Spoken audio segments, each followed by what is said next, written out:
We are a life program. We help people get their lives back. And how we do that? We focus on it. Okay.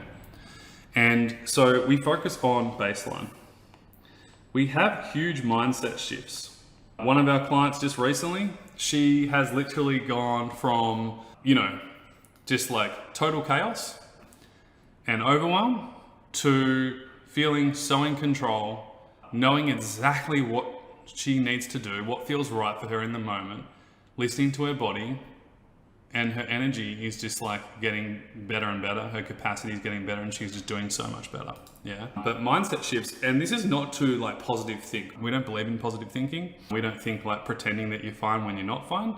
We're talking about mindset shifts in, well, what can we do and what can't we do? And what can we focus on that will enhance ourselves versus de-enhance ourselves?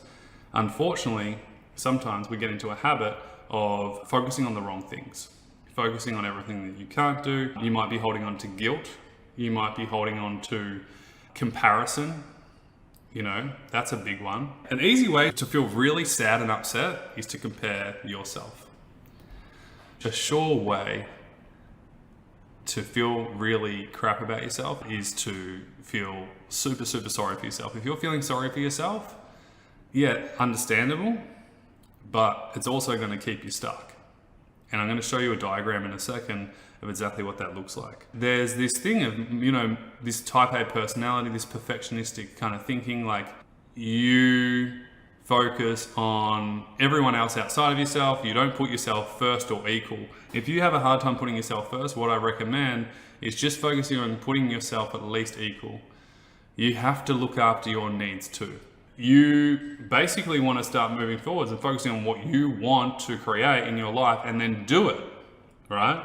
And we had 2 huge breakthroughs last week inside our program on some of my coaching calls.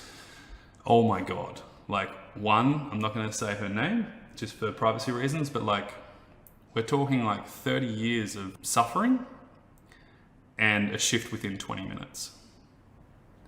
And her face and the color in her skin came back. And health started to just come to life. And all of a sudden, the shift went from, it's just hard, I don't know what to do, I'm just stuck, to, oh my God, I can actually change this and I can do something for myself. And it was absolutely incredible to witness. The guys who were on that call will know exactly what I'm talking about. But if you're holding on to guilt, if you're holding on to shame, if you're going around in circles, you're feeling like, there's something that's holding you back, we need to get to the bottom of that.